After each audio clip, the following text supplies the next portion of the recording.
नमस्कार साथियों, स्वागत है आप सभी का आपके अपने YouTube चैनल श्लोक शिक्षालय में। और जैसा कि आप सभी को पता है कि आज़ादी के अमृत महोत्सव के अंतर्गत 10 लाख रोजगार की बात की जा रही है और 10 लाख रोजगार में आया है कनिष्ठ सहायक मुख्य परीक्षा, जिसमें कि 4000 पदों की बात की जा रही थी। कितने पदों की बात की जा रही थी? 4000 पदों की बात की जा रही थी। और 4000 में कितने पद आप सभी के लिए आए हैं? 1262 पदों पर वैकेंसी निकली है। तो 1262 पदों पर वैकेंसी निकली है, तो उनमें क्या क्या अर्हताएं होनी चाहिए, सभी बातें करेंगे आज के इस वीडियो में। वीडियो को अंत तक देखना ना भूलिएगा और अगर चैनल पर नए हैं तो चैनल को सब्सक्राइब करिए और इसके अलावा वीडियो को लाइक और शेयर ज़रूर कीजिएगा, जिससे कि अन्य सभी लोगों को तक इसकी जो सभी जानकारियां हैं वो मिल सकें। और हम आज किसके किसके विषय में बात करने वाले हैं, तो अगर हम आज बात करें तो सबसे पहले नोटिफिकेशन के विषय में बात करेंगे कि कितने पद हैं, क्या क्या जरूरी बातें हैं। इसके अलावा आवेदन शुल्क कितना रहने वाला है, शैक्षिक अर्हता कितनी रहने वाली है, परीक्षा पाठ्यक्रम कितना रहने वाला है, किस परीक्षा के लिए कितने अंक जुड़ेंगे, आपकी इंटरमीडिएट, हाई स्कूल और ग्रेजुएशन की परीक्षा, इसके अलावा जो टंकण परीक्षा होगी इसके कितने अंक जुड़ेंगे। इसके अलावा हम बात करेंगे पेट के सापेक्ष कितने गुना अभ्यर्थी बुलाए जाएंगे। और सबसे अंत में जो सबसे ज़रूरी बात पर चर्चा करेंगे वो बात होगी कि कितनी जाएगी पेट की कटाव। तो चलिए शुरू करते हैं आप सभी का आपके अपने YouTube चैनल श्लोक शिक्षालय में। तो शुरू करते हैं आज का जो है। सबसे पहले आप सभी को दीपावली की हार्दिक शुभकामनाएं। इसके अतिरिक्त गोवर्धन पूजा की और भैया दूज की भी आप सभी को हार्दिक शुभकामनाएं। और शुरू करते हैं। सबसे पहले बात करें अगर नोटिफिकेशन की, तो आप सभी को नोटिफिकेशन दिखाई पड़ रहा होगा, जिसमें कि उत्तर प्रदेश अधीनस्थ सेवा चयन आयोग लखनऊ के द्वारा विज्ञापन संख्या 08 परीक्षा 2022 इसमें सम्मिलित कनिष्ठ सहायक परीक्षा प्रारूप अधियाचन संख्या 2021/08, जिसमें कि दिया हुआ है कि 21 तारीख जो है आवेदन शुल्क जमा करने की तिथि है। ऑनलाइन आवेदन या शुल्क सबमिट करने की अंतिम तिथि जो है 21 तारीख से जो है आपके आवेदन शुरू हो जाएंगे। और अंतिम तिथि कब की घोषित की गई है? 14 तारीख। और उसके बाद शुल्क समायोजन या आवेदन में संशोधन की अंतिम तिथि क्या निर्धारित की गई है? 21। तो नोटिफिकेशन के आधार पर हमने कुछ बातें निकाली हैं जो कि लिखी हुई हैं कि जो आपका जो शुल्क जमा करने की जो प्रारंभिक तिथि है वो 21 नवंबर से आपका फॉर्म ऑनलाइन होना स्टार्ट हो जाएगा, जिसमें कि आपको शुल्क जमा करना होगा, जिसकी लास्ट डेट क्या होगी? वो 14 दिसंबर होगी 2022। और उसमें अगर समायोजन करना होगा या फिर आवेदन में संशोधन करना होगा तो इसकी अंतिम तिथि आपको क्या दी गई है?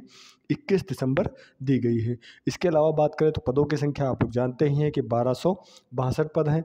इसके अलावा आवेदन आपका कैसा होने वाला है? ऑनलाइन आवेदन होने वाला है। और जो आपकी शॉर्ट लिस्टिंग होने वाली है वो किसके आधार पर होने वाली है? तो अगर बात करें शॉर्ट लिस्टिंग किसके आधार पर होने वाली है? पेट की परीक्षा के आधार पर शॉर्ट लिस्टिंग होने वाली है। और 25 रुपये प्रति व्यक्ति जो है आवेदन शुल्क माना गया है, जो कि सभी को देय होगा जो भी लोग मुख्य परीक्षा के लिए आवेदन करेंगे। इसके अलावा अगर बात किया जाए तो यहाँ पर कुछ बोर्ड में लिखा हुआ जो कि आपको हम पढ़ करके सुनाई दे रहे हैं कि विशेष कथन लिखा हुआ है कि उपयुक्त विज्ञापन के सापेक्ष आवेदन सबमिट करने व शुल्क जमा करने की अंतिम तिथि जो निर्धारित की गई है वो 14/12/2022 है। इस तिथि के बाद कोई आवेदन शुल्क स्वीकार नहीं किया जाएगा। अभ्यर्थी द्वारा अपने आवेदन पत्र का प्रिंट आउट तब तक नहीं निकाला जा सकता जब तक कि उसके द्वारा शुल्क जमा का समायोजन बैंक द्वारा नहीं कर दिया जाता। यानी कि जब तक बैंक द्वारा जो है शुल्क जमा नहीं कर दिया जाता, ये क्लेरिफाई नहीं कर दिया जाता, ये क्लियर नहीं कर दिया जाता कि आपका शुल्क जमा हो गया है, तब तक आप प्रिंट आउट नहीं निकाल सकते। इसके अलावा बात की गई है कि बैंक द्वारा शुल्क का समायोजन जो है 14/12/2022 से तक या उसके बाद जो है लगभग 7 दिन के अंदर हो जाना चाहिए, यानी कि 21 तारीख तक अनिवार्य रूप से करा लिया जाए। इस अवधि में अभ्यर्थी द्वारा आवेदन पत्र को अनुबंध विवरण को संशोधित भी किया जा सकता है। यानी कि अगर जैसे आपसे कोई फॉर्म में मिस्टेक हो जाती है या फिर आवेदन शुल्क जमा नहीं हो पाता है या फिर कोई भी और अन्य कोई दिक्कत हो जाती है, तो उसके लिए आपको 21/12/2022 तक का समय दिया गया है। तब तक आपको जो है सभी प्रकार के संशोधन समायोजन सब कुछ करा लेना है। इसके बाद किसी प्रकार का समय जो है नहीं दिया जाएगा। तो इस बात को आप लोग को ध्यान में रखना है।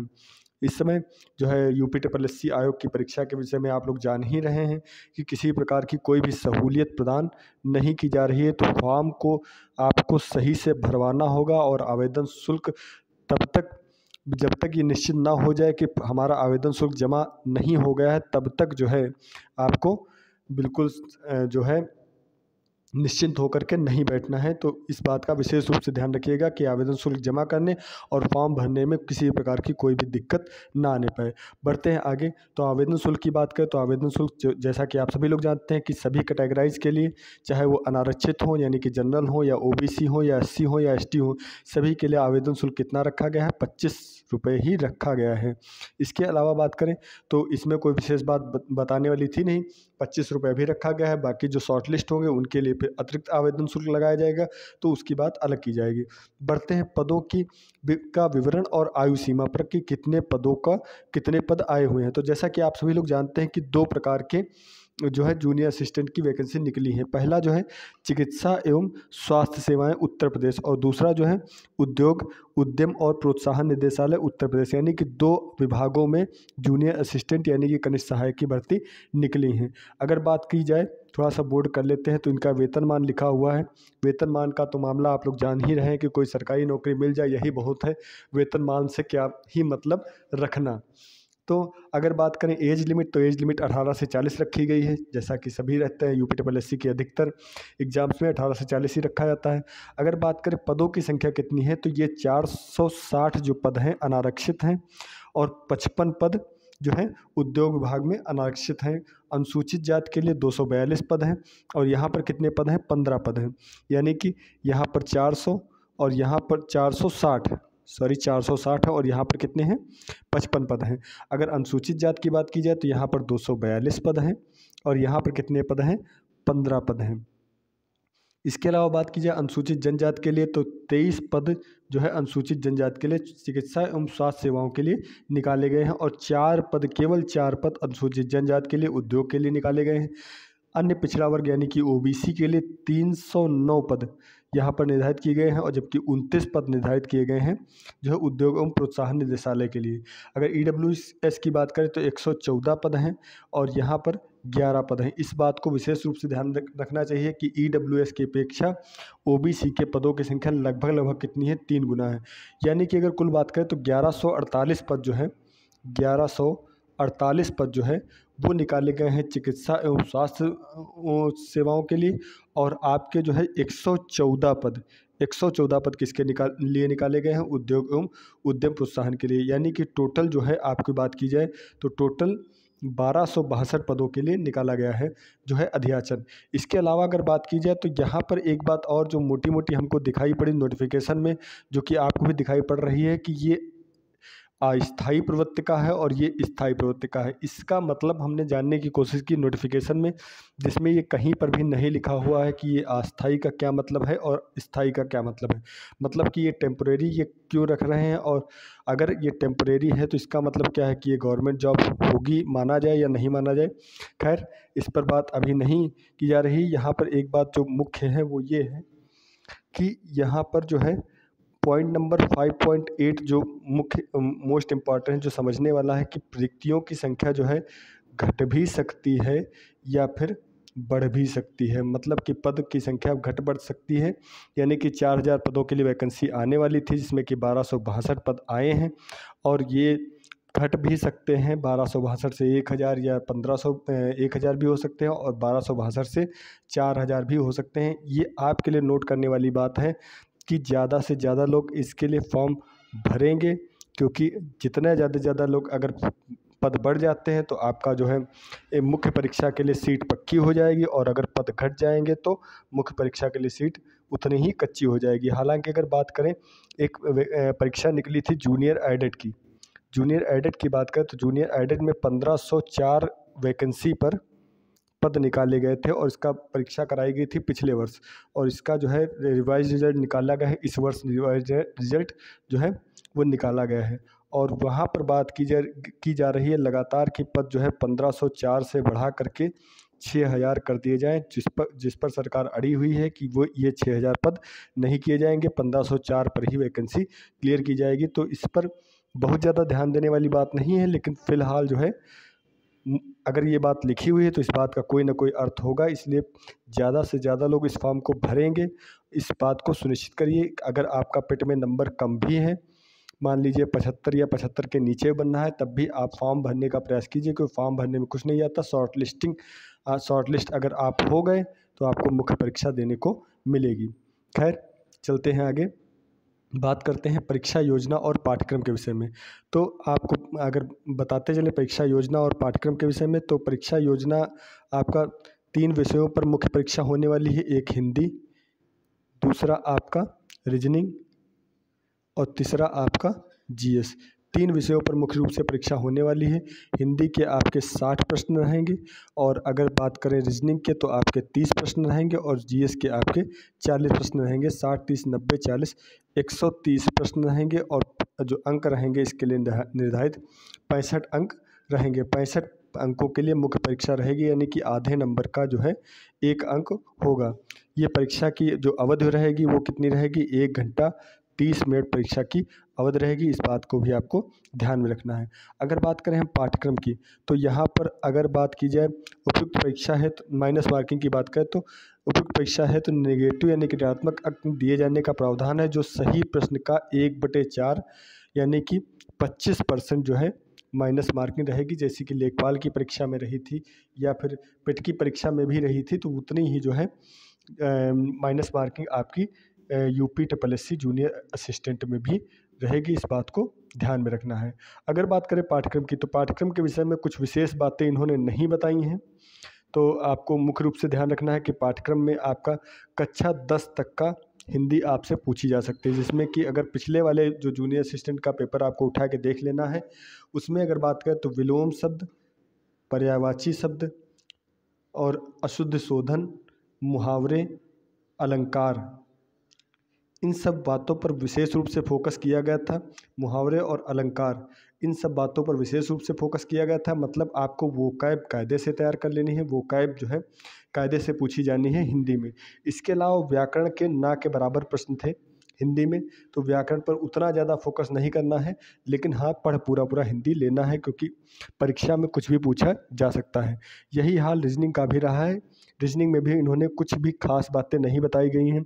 इस परीक्षा का उद्देश्य किसी नई परिस्थिति को समझने, उसके विभिन्न तत्वों को विश्लेषण, पहचान करने, तर्क संगत योग्यता, दुनिया भर का बवाल बताया गया है। लेकिन यहाँ पर पाठ्यक्रम का विशेष कोई बात नहीं बताई गई है। तो रीजनिंग में जो भी विशेष बातें हैं या फिर जो भी मेन चीज़ें हैं उनको आपको पढ़ लेना है, और उनसे रिलेटेड जो है प्रश्न जो है आपसे पूछे जाने हैं। इसमें सबसे ज़्यादा जो है फोकस करने वाली चीज़ें हैं वो प्रीवियस ईयर पेपर जो है वो सबसे ज़्यादा फोकस करने वाली चीज़ें हैं कि प्रीवियस ईयर पेपर में कौन कौन से प्रश्न, किस प्रकार से प्रश्न बने हुए थे, वहाँ से जो है ज़्यादा चीज़ें क्लियर हो जाएंगी। इसके अलावा हमारे चैनल के द्वारा भी हिंदी की, रीजनिंग की और जीएस की भी जो क्लासेज आपको प्रोवाइड कराई जाएंगी, जिसमें कि आप लोग लगातार अगर जुड़े रहेंगे तो उनसे भी आप लाभ ले सकते हैं।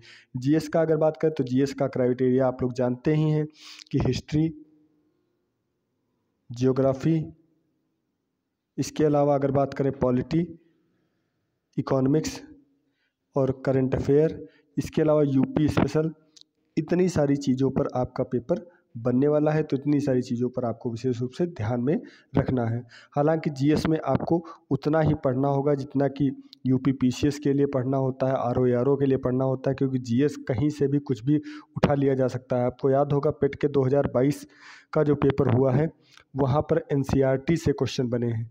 तो अगर एनसीईआरटी से क्वेश्चन बनने की नौबत आ जाए तो आप समझ सकते हैं कि जो लेवल है वो कितना ज़्यादा अप हो रहा है, लेवल कितना ज़्यादा उठाया जा रहा है। तो इस बात को विशेष रूप से समझने की ज़रूरत है। ज़्यादा फैक्ट के साथ साथ कॉन्सेप्ट पर भी फोकस करने की ज़रूरत है, और यहाँ पर भी हम आपको हेल्प करने के पूरा प्रयास करेंगे। खैर बढ़ते हैं। इसके अलावा शैक्षिक अर्हता जो दी गई है वो कुछ इस प्रकार से दी गई है, थोड़ा सा आप ध्यान दीजिएगा कि शैक्षिक अर्हता में अगर बात की जाए तो जो ग्रेजुएशन है, इंटरमीडिएट है, इंटरमीडिएट में 60% या 60+ अगर आपके अंक होते हैं तो उसके 20 अंक जोड़े जाएंगे। इसके अलावा बात की जाए अगर 45+ अंक होते हैं तो आपके 15 अंक जोड़े जाएंगे, और अगर 33% मतलब कि 3rd डिवीज़न पास हुए हैं तो आपके 10 अंक जोड़े जाएंगे। उस हिसाब से आपका जोड़ा जाएगा। तो इसमें ज़्यादातर बच्चे इसी प्रकार के होंगे कि 60+ अंक उनके बन रहे होंगे। तो आपके लिए जो है इसमें आप अपने 20 नंबर निर्धारित कर लीजिए।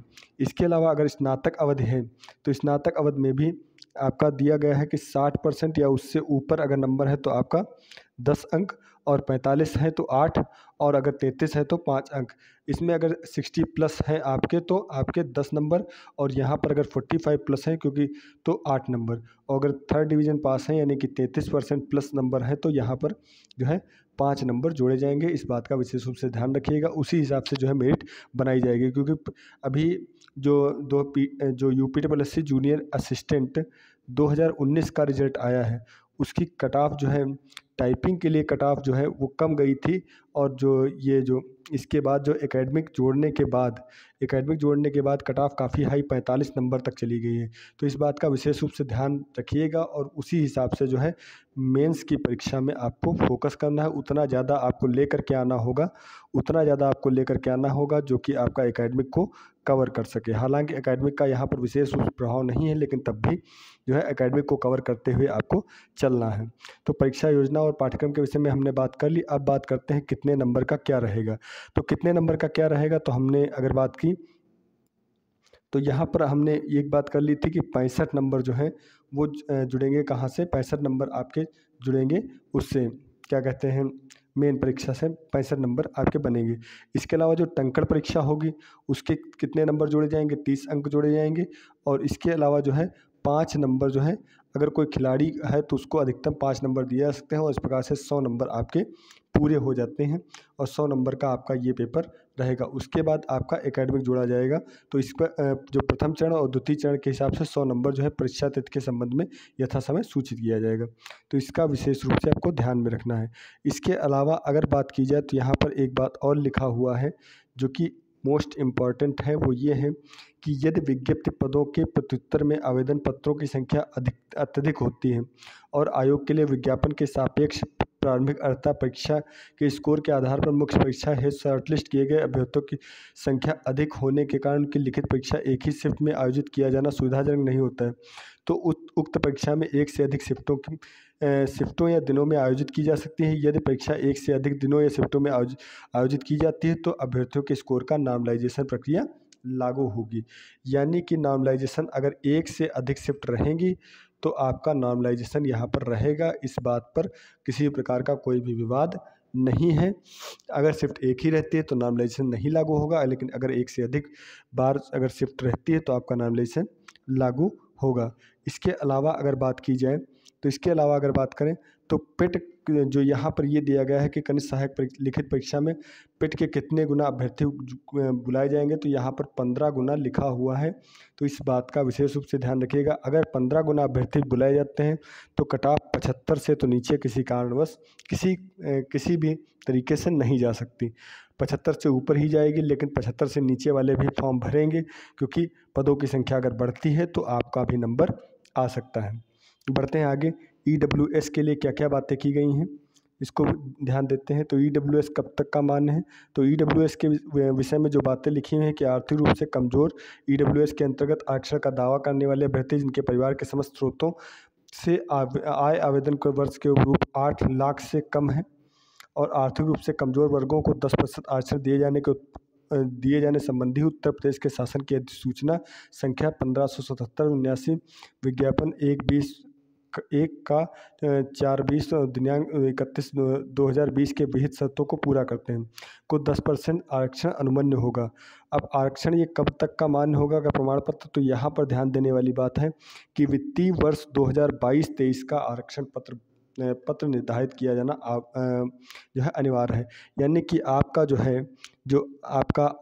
जो EWS का जो सर्टिफिकेट होना चाहिए वो 2022-23 का होना चाहिए। इस बात का विशेष रूप से ध्यान रखना है। और यहाँ पर एक बात और है, वो ये है कि उनके द्वारा आवेदन की अंतिम तिथि से पूर्व निर्गत आवेदन करने वाले व्यक्ति, यानी कि अंतिम तिथि से पहले जो है आपका EWS का सर्टिफिकेट बना होना चाहिए। यानी कि अगर आपका EWS सर्टिफिकेट 2022-23 का अभी नहीं बना है तो उसको बनवा लेंगे, उसके बाद ही EWS का दावा करेंगे, अन्यथा EWS का दावा आप नहीं कर सकते। तो इस बात को विशेष रूप से फोकस करेंगे। इसके अलावा अगर बात करें तो अब बात करेंगे कितनी रह सकती है पिट की कट ऑफ। तो पिट की कट ऑफ के विषय में विशेष रूप से बात करना आप सभी लोग जान ही रहे होंगे कि 15 गुना अभ्यर्थी अगर बुलाए जा रहे हैं तो पिट की कट ऑफ कितनी रह सकती है समझ ही रहे होंगे। लेकिन फिर भी अगर आपका मन रखने के लिए हम बता दें तो कितना कितना क्या क्या रह सकता है। तो जनरल की बात करें तो जनरल की कट ऑफ तो जाहिर सी बात है 75 प्लस ही रहेगी। EWS की भी 75 प्लस, महिला की भी 75 प्लस और OBC की भी 75 प्लस। बिल्कुल ऑथेंटिक 75 प्लस से नीचे आपकी कट ऑफ नहीं जाने वाली है। अगर जाएगी भी तो SC और ST की 75 प्लस से नीचे जाएगी, वो भी 72 से 75 के बीच में ही रहेगी। आपको पदों की संख्या, आपको सब कुछ हमने बता दिया है। आप समझ सकते हैं कि ये जानकारी जो हम दे रहे हैं वो बिल्कुल ऑथेंटिक है, नोटिफिकेशन से निकली हुई जानकारी है। तो जनरल, और आपने देखा होगा लेखपाल के पेपर में या फिर सप्लाई इंस्पेक्टर के पेपर में, उनमें सब में कट ऑफ लगभग बराबर गई है। तो जनरल, EWS, महिला और OBC, इन सब की कट ऑफ 75 से 78 के बीच में ही रहेगा, उससे कम नहीं जाएगी। इसके अलावा स्वतंत्रता संग्राम सेनानी की अगर कट ऑफ की बात करें तो 68 के आसपास, और अन्य दिव्यांग वगैरह जो कुछ भी हैं तो उनकी कट ऑफ 65 के आसपास जाने के चांसेज हैं। ठीक है, तो ये सब बातें रहीं पिट के बारे में, जो जूनियर असिस्टेंट के बारे में, और पिट की कितनी जा सकती है कट ऑफ। तो बाकी सभी रिसोर्सेज से जितना जानकारी हमको मिल सकी उतनी सब जानकारी देने की हमने कोशिश की। अगर फिर भी कुछ छूट गया है तो आप कमेंट बॉक्स में ज़रूर बता दीजिएगा। और वीडियो तक को लास्ट तक देखने के लिए धन्यवाद। और इसी प्रकार से अपना प्यार और सहयोग देते रहिएगा। कमेंट में ज़रूर बताइएगा कि आपको वीडियो कैसी लगी और आपको अन्य कौन से विषय पर आपको जानकारी चाहिए, वो जानकारी आपको अवेलेबल कराई जाएगी। इसके अतिरिक्त अगर हम बात करें तो श्लोक शिक्षालय पर लाइव क्लासेज जो है वो 8:30 बजे से जो है वो लगातार चलाई जा रही हैं। अगर आप लोग नहीं अभी तक नहीं जुड़े हैं तो उनसे जुड़ना ना भूलिए। यहाँ पर हम आपको अगर बताएं तो यहाँ पर हम डेली 8:30 बजे जो है कम से कम 100 से 150 प्रश्नों की श्रृंखला डेली की डेली करते हैं, जिसमें कि करंट अफेयर के प्रश्न रहते हैं, GK GS के प्रश्न रहते हैं, GK GS के प्रश्न रहते हैं, और इसके अलावा स्टैटिक GK पर भी फोकस किया जाता है। तो अगर आप अपनी तैयारी को बिल्कुल मजबूत एक तत्व देना चाहते हैं तो आप बिल्कुल जुड़िए 8:30 बजे और लाइव क्लास में जुड़िए। इसके अलावा वीडियो को लास्ट तक देखने के लिए धन्यवाद। अगर चैनल पर नए हैं तो चैनल को सब्सक्राइब कर लीजिएगा और जो है बेल आइकन को प्रेस जरूर कर दीजिएगा। धन्यवाद।